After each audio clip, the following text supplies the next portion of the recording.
Sejam bem-vindos a mais um vídeo aqui no canal Dinho Martins. Hoje nós vamos falar de um tema extremamente relevante. Aliás, está em voga nesse momento. Mas antes quero pedir você para dar o seu like, para se inscrever no nosso canal, para falar com os amigos, compartilha o nosso vídeo. Afinal de contas, nós precisamos que você nos ajude a nossa mensagem a chegar cada vez mais longe. Uma nova opção de comunicação aqui no norte do estado do Espírito Santo, onde autoridades, personalidades e você também pode participar junto com a gente no canal Dinho Martins. Minha convidada de hoje é uma autoridade da área da segurança pública, engajada em proteger em especialmente você, mulher. Estou falando da delegada da Delegacia da Mulher em Aracruz e região, doutora Amanda da Silva Barbosa.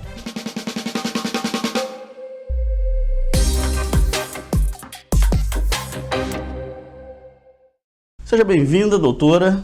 Obrigada. É um prazer recebê-la aqui no nosso canal. Prazer é todo meu. Já fazia tempo, na verdade, né, que a gente estava tentando fazer essa conversa, mas a correria, o trabalho não permitiu, mas que bom que chegou essa hora. É verdade. Mas bem, a gente quer conversar aqui porque esse tema recorrente, aliás, não sai da pauta, violência contra a mulher, doutora.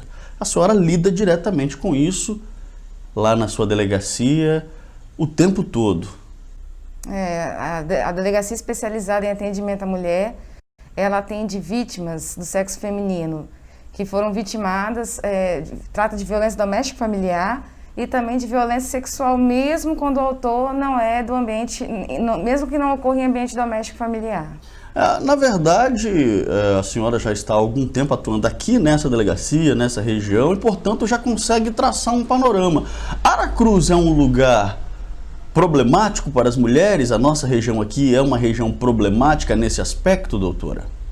Eu estou aqui há pouco mais de 7 anos. E eu vejo Aracruz meio que no cenário do estado do Espírito Santo, onde infelizmente há muita violência doméstica e familiar contra a mulher. Nós temos tido, no Brasil, aliás, os números recentes mostraram uma evolução desse quadro, né? Mostrou que as mulheres, algo em torno de 40% a nível de Brasil, nesse período de pandemia. Como é que estão esses números por aqui? Como é que a senhora pode nos falar a respeito? Pois o Espírito Santo, Aracruz também, nós estamos nesse aspecto diferenciado dos demais locais, porque aqui houve uma redução. Que bom. Eu estava analisando o número de boletins de ocorrência que foram registrados nesse intervalo de março, abril, maio, e agora junho eu consegui computar até a presente data, né? Mas comparando com esse ano e o ano de 2019, houve uma redução de cerca de 30%. No ano passado houve o registro de 186 boletins de ocorrência, e esse ano houve 130. Muito bem, então mostra que o trabalho tem sido eficaz, até porque a senhora, em parceria com outras instituições, tem desenvolvido alguns trabalhos de conscientização. Queria que a senhora falasse um pouco disso. Assim, Dinho, a gente dá o nosso melhor, né, no dia a dia, mas eu não sei dizer, ainda está muito recente, nós estamos ainda em meio à pandemia, a gente não sabe atribuir, nós não conseguimos chegar ao certo o motivo dessa redução. Se está havendo uma subnotificação, né? Se as vítimas se está ocorrendo a violência, mas elas não conseguem de alguma forma reportar, denunciar isso, ou se está havendo uma redução propriamente dita. Acredito que só com o passar do tempo, quando realmente a nossa rotina voltar ao normal, é que nós vamos conseguir ter uma ideia real do que está acontecendo nesse período, tanto aqui em Aracruz quanto no Espírito Santo. Porque, como você mesmo disse, nós estamos diferenciados.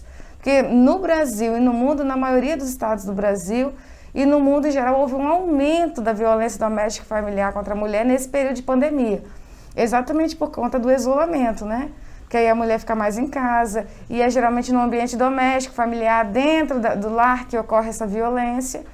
Então, a partir do momento em que a mulher não pode sair de casa, ela fica ali com esse agressor, os conflitos domésticos, né, familiares, eles acabam por culminar numa forma de violência. Mas existem certos canais que nós estamos criando para facilitar essa vítima para fazer a denúncia. Já existiu o Disque Denúncia através do 181 E existe também agora, houve uma ampliação do rol de números dos tipos penais, dos tipos de crimes que podem ser registrados por meio do DEON, para facilitar essa vítima fazer o registro, reportar essa violência, mesmo sem sair de casa, cumprindo com distanciamento e isolamento social. Recentemente teve a aprovação daquela lei da questão do botão do pânico, que também veio corroborar com essas medidas que a senhora está colocando aí, né? É claro que imagino que chegar a esse extremo do botão do pânico é em casos mais realmente quando... O botão do pânico, ele foi implantado na Grande Vitória com muito sucesso já há algum tempo, mas ele não foi estendido ao interior. Então agora nós teremos que ver como que nós vamos readequar nesse cenário atual, né? Porque o botão do pânico, ele funciona da seguinte forma: essa vítima que requereu uma medida protetiva de urgência, ela tem a seu dispor esse botão do pânico para que, caso esse agressor venha quebrar essa ordem de afastamento, de distanciamento, para que ela possa acionar para ter o suporte da Patrulha Maria da Penha, que muitas vezes vai até o lugar. Tem locais que tem a guarda municipal, então essa guarda vai até lá para verificar a situação dessa mulher, se ela sofreu realmente alguma violência, se está havendo descumprimento dessa medida protetiva, porque o descumprimento da medida protetiva em si é um crime, que quando ele é autor em flagrante, não cabe nem fiança, então... Agora, em relação às violências que ocorrem, geralmente a senhora colocou, é no âmbito doméstico, né? Essa situação ela ocorre no seio familiar. Como é que se identifica, ou como é que isso, a senhora com a experiência que tem, qual é o caso mais comum, qual é o relato mais comum dessas mulheres, hein, doutora? Olha, o crime mais corriqueiro é o crime de ameaça, quando alguém fala por meio de palavras, gestos, símbolos, que vai fazer um mal injusto ou grave. Ele é um crime condicionado à representação, ou seja, depende da manifestação expressa da vontade da vítima de querer processar esse autor criminalmente. Mas eu costumo sempre explicar quando eu tenho a oportunidade de, igual agora que está sendo veiculada, né, um veículo de informação, eu costumo falar que as mulheres, elas têm que ficar muito atentas, porque a violência, muitas vezes, ela é gradual, ela vai evoluindo. É muito difícil uma vítima chegar até nós afirmando que foi agredida fisicamente pela primeira vez e já gravemente lesionada. Então, geralmente, até condutas que são comportamentos abusivos e que são normativizados, sabe, visto com banalidade. O homem que quer controlar o ciclo de amizade, que quer interferir nos contatos do celular. A roupa é sempre... Na roupa, no corte do cabelo, no tipo de maquiagem. Que quer dizer se ela pode estudar, se ela pode trabalhar fora. Quer dizer, fique atento, são indícios de um comportamento abusivo, opressor. E isso aí tende a evoluir, depois passa para violência verbal, né, por meio de insultos, que resulta muitas vezes nos crimes contra a honra. E ameaças, como eu estou falando, tem homem que não aceita a ruptura do relacionamento, não é? Que ele fala que se não ficar com ele não vai ficar com mais ninguém. Ele acha que a mulher realmente é um objeto, que ela tem obrigação de ficar com ele. Ele não consegue entender, não consegue ver que ela é um indivíduo, que ela pode ter poder de decisão, que ela pode fazer as próprias escolhas. Não, ele quer que ela seja subjugada. Ele acha que o poder de decisão dele está acima do dela. Então, se ele quer aquela relação, se ele quer se manter, ela tem que se sujeitar àquilo independente da vontade dela ou não. Agora, claro que existem dentro desse universo bastante subjetividade. O limite, qual seria o limite? O limite quem dá é a outra ou o outro? Né? Até porque a Lei Maria da Penha ela se aplica no caso da violência doméstica, não especificamente só para a mulher. Então o limite é o outro. Quando o outro se sente acuado, ofendido, então é a hora de acionar? Pois é, por isso que eu falei que é tão importante você identificar um comportamento violento, porque tem muita vítima que sofre violência durante a relação e não consegue ver que está sofrendo. Exatamente. Entendeu? Ela não consegue nem identificar naquele comportamento do cara que fala que ela não é boa o suficiente, que ela não presta, que ela não é boa o bastante, que se ela não ficar com ele, não vai ficar com mais ninguém. Isso aí é uma violência psicológica. Ele está minando a autoestima dela, de modo que realmente ela vai achar que se ela não ficar ao lado dele, então ela começa a se sujeitar. Aquilo vai ampliando, né? É como se tivesse uma elasticidade. Ela começa a se sujeitar a comportamentos cada vez mais. Aí ele começa a insultá-la, palavras de baixo calão. E aí vai evoluindo a tal ponto em que ocorre realmente a violência doméstica, que nem sempre lesiona gravemente a vítima na primeira vez. Às vezes é um empurrão, um tapa, um sacolejão, entendeu? E aí isso vai evoluindo até realmente a vítima chegar a correr risco de vida. Agora, é claro que a violência ela nunca é bem-vinda e a gente está aqui justamente para levar essa mensagem de conscientização para que as pessoas reflitam e saibam que caso descumpram a lei, aí estarão em ação pessoas como a doutora Amanda para agir e para punir, de acordo com o que manda a lei, de forma severa, você que está assistindo o nosso canal, que eventualmente tenha a ideia de trabalhar à margem da lei. Doutora, só que o atual mundo, na linguagem popular as pessoas chamam de mimimi, tem o feminismo em si, de alguma forma, a senhora entende que atrapalha essa pauta, essa conscientização, essa construção da conscientização? Não é muito mimimi? Falou do cabelo, como é que é isso? Como é que a senhora avalia isso? Eu gostei muito dessa pergunta, sabe por quê, Udinho? Porque muitas vezes eu vejo até mesmo mulheres tecendo críticas ao feminismo. E aí, às vezes até pessoas do nosso próprio convívio. E aí eu retorno a pergunta, eu falo assim, mas você sabe o que é o feminismo? Porque a ideia que eles têm, equivocada, é claro, que o feminismo é o antônimo de machismo. Então, o machismo, que é quando o homem quer se sobrepor, né, aos direitos da mulher, eles acham que o feminismo é quando a mulher quer se sobrepor ao direito do homem. Mas, gente, não é nada disso, pelo amor de Deus. Feminismo nada mais é do que a busca, a luta por direitos iguais. Nós queremos igualdade. Eu me considero feminista e espero que a maioria da população um dia consiga ter essa visão de que a gente está lutando por direitos iguais. Então eu não acho que o feminismo seja em nenhum aspecto negativo. O feminismo, ele é positivo. Não se trata... o verdadeiro, né? Mas todo radicalismo é lógico que não existe nenhuma máxima absoluta. Claro. Mas todo radicalismo, ele descaminha. Então, quando eu estou falando do feminismo, é isso que eu estou falando para vocês. Do feminismo raiz que o pessoal fala. Onde é isso que eu estou explicando. É a busca pela igualdade de direitos. Não é querer direito a mais, não é querer se sobrepor, não é querer, humilhar. Nada disso. Então, eu acho que o feminismo, na verdade, ele veio ajudar. Por quê? Porque ele veio trazer esclarecimento, busca por direitos iguais. E essa questão do mimimi, eu acho que na verdade, é um pouco deturpada. Por quê? Isso que eu estou te falando. Às vezes, a mulher... Porque nós vivemos numa sociedade patriarcal e machista. Sim. Onde até essa questão do mimimi... porque falou do cabelo. Mas é isso que eu estou te falando. A importância de identificar comportamentos abusivos o quanto antes. Porque se essa mulher se manter nesse relacionamento, eu falo que quanto mais você fica ao lado desse agressor, depois mais difícil você é de desvincular. Por quê? Porque a nossa sociedade, ela cobra da mulher ter alguém. É como se a mulher fosse incompleta. Eu vejo muita mulher se submetendo a relacionamento abusivo porque tem medo de ficar só. Porque na cabeça delas, realmente, o casamento vai ali... Se ela estiver sozinha, ela vai estar infeliz. Ela só consegue se ver feliz quando está ao lado do outro. Então, ela se sujeita a comportamentos e a violências que, às vezes, são inimagináveis para nós. Por quê? Mas ela tem alguém do lado, ela está acompanhada. Que é uma marca muito grande do machismo na nossa cultura, na nossa sociedade. Então, ela tem que saber identificar isso para ver se é aquilo que ela quer para a vida dela.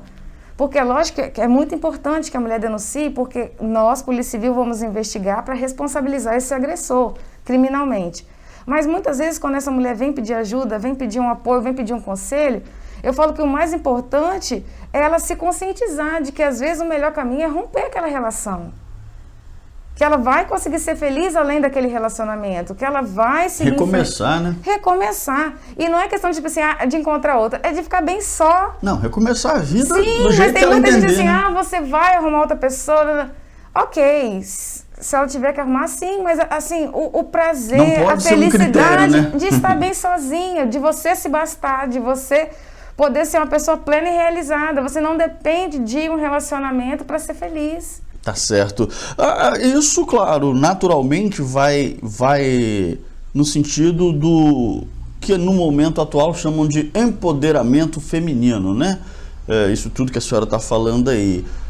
O empoderamento diferente, acho que do que prega até essas feministas radicais, como a senhora colocou aí, e eu também pactuo dessa ideia, eu acho que o empoderamento é isso, é preencher espaços, é se dar o devido valor, não necessariamente discriminar o outro.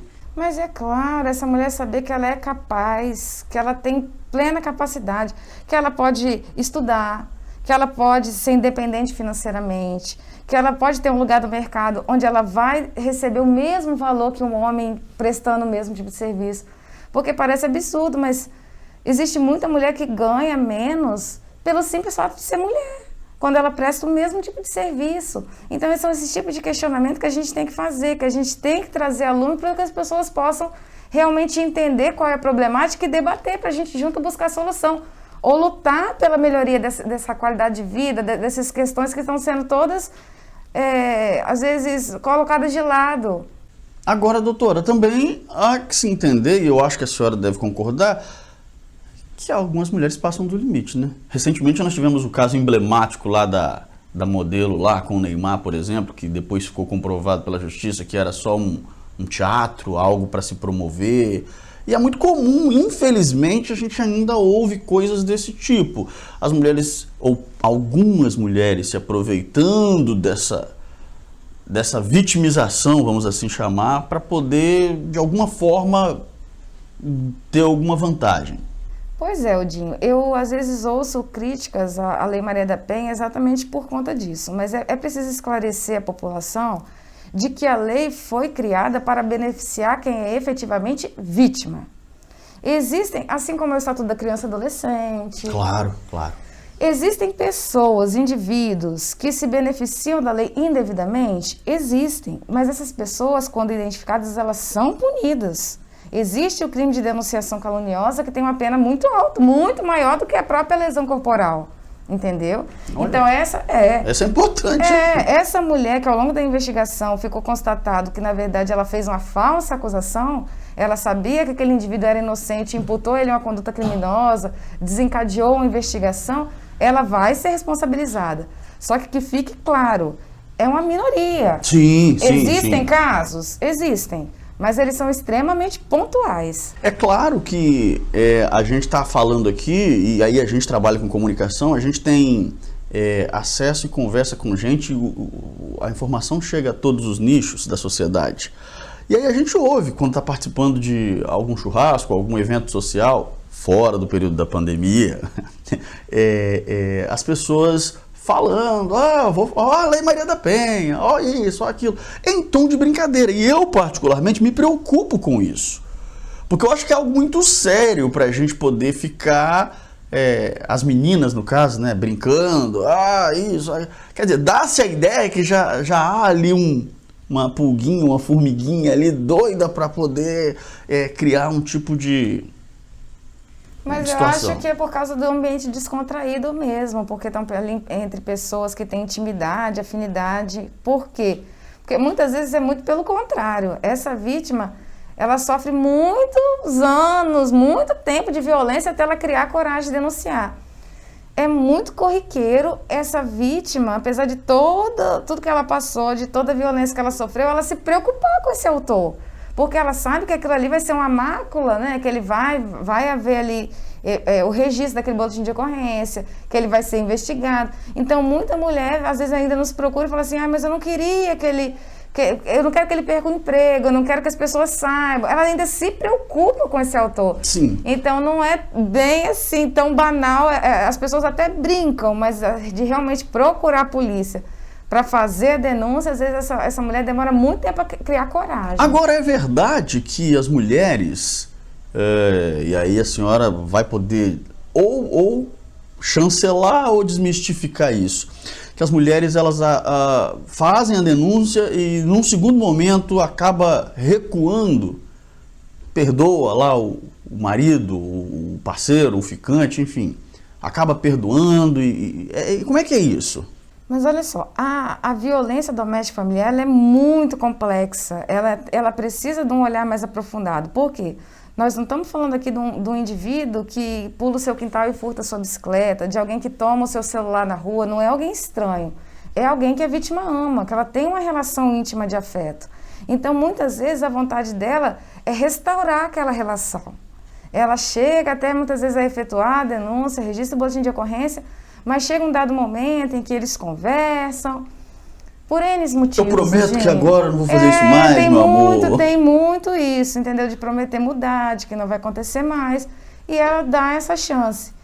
Só que, assim, infelizmente, eu, assim, portadora das más notícias, não queria, mas eu tenho que ser realista, tenho que ser sincera. Esse homem não vai mudar. Não, ai, doutora Amanda, mas você é tão má, você não acredita que o ser humano é capaz de mudança? O ser humano é capaz de mudança quando ele quer mudar por si.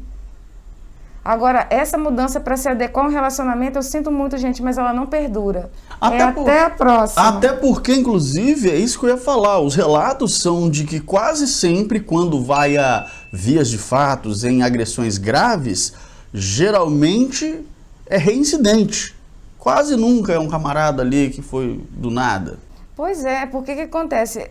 O ser humano ele é comportamental. Então, quando a gente costuma dizer que existe o ciclo de violência, né? Porque também ninguém é bom o tempo todo, ninguém é mau o tempo todo. Então, às vezes, essa mulher fica se agarrando a uma característica positiva desse homem para não denunciá-lo, para dar mais uma chance. Ai, mas ele é um pai muito bom, meus filhos adoram o pai, como é que eles vão viver sem o pai? Ah, mas ele é muito trabalhador, ele não deixa faltar nada dentro de casa. Esse tipo de coisa, entendeu, Jim? E aí ela vai realmente dando chances e dando chances, dando chances, até o momento em que às vezes ela não ocorre um crime muito grave, ou às vezes ela... Porque aquilo que eu disse lá no começo, é muito difícil para essa mulher, por isso que é tão importante identificar o comportamento violento, o comportamento abusivo. Porque quanto mais tempo ela passa lá desse agressor, mais difícil para ela é romper. Por quê? Porque aí, às vezes, vem a união estável, são coisas que você adquire juntos. Acaba tendo filho. Vem o casamento e a sociedade... A mulher se cobra muito pela como é que fala? O sucesso do matrimônio. Ela acha que a mulher sabe dificultar, então ela acha que... Às vezes ela falou num momento que não deveria, mas ele tinha bebido, Às vezes é muito comum o agressor, ele transferir a culpa. De agressor, ele passa a vítima. Você sabe que eu sou nervoso e foi falar comigo no momento em que eu estava irritado, você sabe que eu estou com problema. Então a mulher, pode parecer absurdo, gente, mas a mulher realmente ela começa, mas a culpa é minha, porque ela de vítima, ela ainda se responsabiliza, ela acha que ela que causou a violência. E às vezes ela fica ali tentando salvar aquela relação, aquilo que eu também disse anteriormente, às vezes o mais importante é ela entender realmente que às vezes não, ela vai ter que abrir mão daquele relacionamento, vai ter que seguir em frente, ela vai ter que recomeçar, porque enquanto ela estiver ao lado daquele indivíduo, ela vai continuar sofrendo violência, ela vai continuar sendo agredida. Ou, na pior das hipóteses, na linha de risco, né? Exatamente. Até porque a vida é feita de escolhas, tá? Você é menina, você é mulher, a vida é feita de escolhas. Tem um preço a pagar. Você pode escolher ficar com o agressor e assumir o risco, as consequências, e quem sabe um dia nós vamos estar, infelizmente, noticiando aí um caso triste a seu respeito. Ou você pode também pagar o preço no sentido de se libertar e tentar uma vida nova, liberta, que também inclui alguns riscos, algumas dificuldades, mas que funciona. Sim, é muito importante isso também. Todas as nossas atitudes têm consequências e diante disso a pessoa tem que... Não adianta ser só imediatista, mas eu estou feliz com ele hoje, tá? Mas diante de todo, seja racional, não adianta ser só emotiva, se guiar só pelas emoções. Você faça uma análise, faça uma projeção. Eu vou ser feliz ao lado desse indivíduo? Eu vou estar feliz ao lado desse indivíduo daqui 2, 3, 5 anos?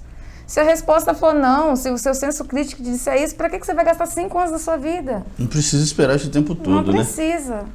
Muito bem, tá certo. E qual conselho que a senhora, já para a gente encaminhar aqui para o final, qual conselho a senhora daria então para nossa juventude, principalmente as meninas que estão começando vida agora, gosta de se aventurar às vezes por um rapaz mais, digamos, um tanto quanto diferente? Gente, primeiro passo, já que nós estamos falando de juventude, eu vou dar o seguinte conselho: estudem. Porque só assim vocês vão poder ter sua independência financeira. Eu estou dizendo que dinheiro traz felicidade? Não é isso. Mas dinheiro, às vezes, te dá poder de escolha.